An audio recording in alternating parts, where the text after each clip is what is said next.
Hello everyone, welcome to my YouTube channel. मेरा नाम चिराग है और आज हम बात करने वाले हैं महाराष्ट्र सीमलेस के क्वार्टर 3 FY25 रिजल्ट्स के बारे में। हमने जैसी एक्सपेक्टेशन की थी रिजल्ट्स वैसे ही आए हैं। कंपनी से इस क्वार्टर में बहुत ज़्यादा उम्मीद थी नहीं। ना हमको वॉल्यूम एक्सपेंशन की उम्मीद थी, ना हमको मार्जिन एक्सपेंशन की उम्मीद थी, और कंपनी ने एग्जैक्टली वही डिलीवर किया जो कंपनी ने प्रॉमिस किया था।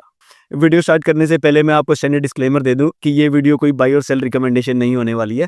Please do your own due diligence before buying any stock. तो चलिए वीडियो स्टार्ट करते हैं।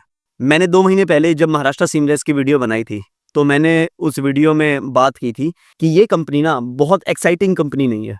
इस कंपनी में हर क्वार्टर बाई क्वार्टर आप बहुत ज़्यादा चेंज एक्सपेक्ट नहीं कर सकते। क्यों एक्सपेक्ट नहीं कर सकते? क्योंकि मैनेजमेंट बहुत कंजर्वेटिव है, बहुत एग्रेसिवली नहीं खेलती। मैनेजमेंट की बैलेंस शीट पर 2,500 करोड़ रुपए पड़े हैं, 2500 करोड़ रुपीस। लेकिन मैनेजमेंट का कैपेक्स का प्लान सिर्फ 850 करोड़ का है, और ऐसी सिचुएशन पिछले कई साल से है। सबसे पहले उन पॉइंट्स के बारे में बात कर लेते हैं कि जो महाराष्ट्र सीमलेस के फेवर में जा रहे हैं आज के दिन में। सबसे पहला पॉइंट तो है डिमांड। डिमांड बहुत अच्छी है ऑयल एंड गैस सेक्टर में, जिसका प्रोक्सी महाराष्ट्र सीमलेस है। डिमांड यूएस और कनाडा में भी नजर आ रही है, और इंडियन प्लेयर्स में भी बहुत बढ़िया डिमांड नजर आ रही है। आज के दिन में 90% जो महाराष्ट्र सीमलेस के प्रोडक्ट्स जाते हैं वो इंडियन प्लेयर्स के लिए जाते हैं। ठीक है, तो डिमांड पॉइंट ऑफ व्यू से कोई समस्या नहीं है, मार्जिन पॉइंट ऑफ व्यू से भी कोई समस्या नहीं है। मैनेजमेंट जो क्लेम कर रही है, जो गाइडेंस दे रही है, वो मैनेजमेंट अचीव कर रही है। इनफैक्ट उससे बेटर कर रही है। मैनेजमेंट ने कहा था कि हमारी जो इबिटा रियलाइजेशन होगी ना, वो लगभग 15,000 रुपीज पर टन के हिसाब से होगी, और उन्होंने लास्ट 9 मंथ्स में 16,500 की एवरेज से अपने प्रोडक्ट बेचे हैं। यानी मैनेजमेंट जो क्लेम कर रही है उससे कहीं ना कहीं बेटर ही परफॉर्म कर रही है, खराब परफॉर्म नहीं कर रही। अगर हम मार्जिन की बात करें तो ऑर्डर बुक भी कंपनी की बहुत अच्छी लग रही है, हमें कहीं पर भी कोई समस्या नजर नहीं आ रही। उसके अलावा कंपनी की बैलेंस शीट भी बड़ी शानदार है, कोई डेट नहीं है, और आगे जो कैपेक्स करने का प्लान है उसके लिए भी डेट लेने की जरूरत नहीं है।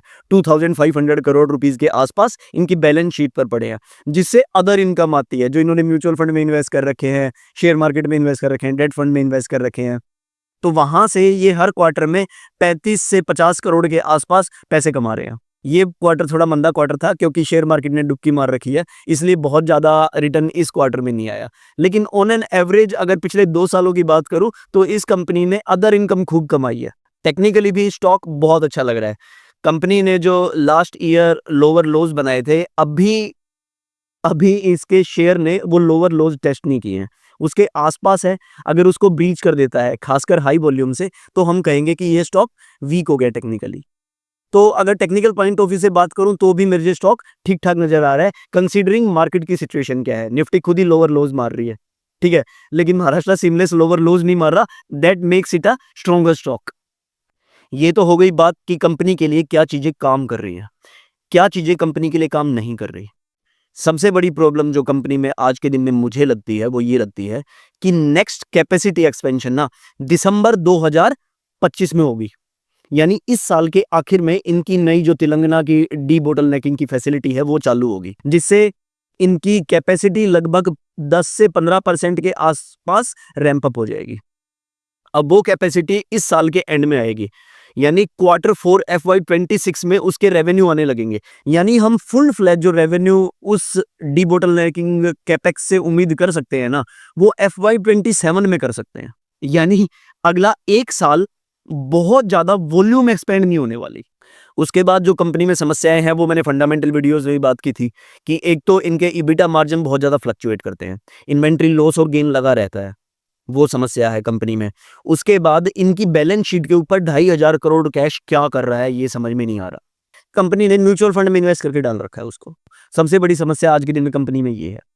उसके बाद कंपनी की मिस एलोकेशन की हिस्ट्री है, जिसमें कंपनी ने रिंग्स खरीद लिए थे। अब रिंग्स का आपका धंधा है ही नहीं, आपका धंधा पाइप बनाने का है। आप रिंग्स में बिजनेस में पैसा डालोगे तो पैसा कैसे बनेगा, है ना। वो धंधे को मैनेजमेंट आज भी क्लियर नहीं कर पा रही है, उस धंधे का करेंगे क्या। वो एक गले की हड्डी बना हुआ है कंपनी की। तो इन सब समस्याओं के साथ कंपनी आज के दिन में जूझ रही है। हाँ, वैल्यूएशन पॉइंट ऑफ व्यू से कंपनी ठीक ठाक लग रही है। शायद यही रीजन है कि कंपनी में करेक्शन उतनी ज्यादा नहीं आ रही जितनी इसके आसपास वाले स्टॉक्स में आ रही है। अब फ्यूचर में क्या उम्मीद करें इस कंपनी से? फ्यूचर में तो हम यही उम्मीद कर सकते हैं कि स्टॉक का टेक्निकल ब्रेकडाउन ना हो सबसे पहले तो, यानी लोअर लोज ना बनाए स्टॉक यहाँ से। उसके बाद हम उम्मीद करेंगे कि क्वार्टर 4 FY26 में जो इनकी तेलंगाना की फैसिलिटी आने वाली है वो अच्छी तरह काम करने लग जाए, आ जाए। उसके बाद जो कंपनी का 850 करोड़ के आसपास का कैपेक्स करने का प्लान है, वो कंपनी जल्दी कंप्लीट करे। ठीक है? उसके बाद हम चाहेंगे कि जो चाइनीज़ डंपिंग आज के दिन में सीमलेस पाइप मार्केट में हो रही है, वो गवर्नमेंट शायद उसके ऊपर रोक लगा दे। मैनेजमेंट कई दिन से सरकार के आगे गुहार लगा रही है कि प्लीज़ एंटी डंपिंग ड्यूटी लगाओ, बढ़ाओ, लेकिन गवर्नमेंट की तरफ से बहुत ज़्यादा पॉजिटिव रिस्पॉन्स आज के दिन में नहीं आया है। उसके बाद हम उम्मीद करेंगे कि जो ये 2,500 करोड़ रुपए इनकी कैश बुक पे पड़े हैं ना, इससे मैनेजमेंट एक बढ़िया सा एक्विजिशन कर ले। एटलीस्ट मेरी एक्सपेक्टेशन तो यही है। इस तरीके की कंपनी में ये इन्वेस्ट करें, वो या तो अपस्ट्रीम कंपनी हो या डाउनस्ट्रीम कंपनी हो या फिर एक वैल्यू एडेड प्रोडक्ट इनको दे रही हो। इस तरीके की कंपनी में अगर मैनेजमेंट अपना पैसा लगाती है, तो मैं ज़्यादा बुलिश हो जाऊँगा कंपनी के ऊपर। तो आपको आइडिया हो गया होगा कि महाराष्ट्र सीमलेस किस तरीके की कंपनी है, इससे किस तरीके की उम्मीद लगा सकते हैं हम। ठीक है? तो इस वीडियो में सिर्फ इतना ही। नेक्स्ट वीडियो में किसी और इंटरेस्टिंग आइडिया के साथ मिलेंगे और इंटरेस्टिंग रिजल्ट के साथ मिलेंगे। तब तक के लिए मेहनत करते रहिए, पढ़ते रहिए, पैसा ज़रूर बनेगा, इतना भी मुश्किल नहीं है। Bye bye, take care and best of luck.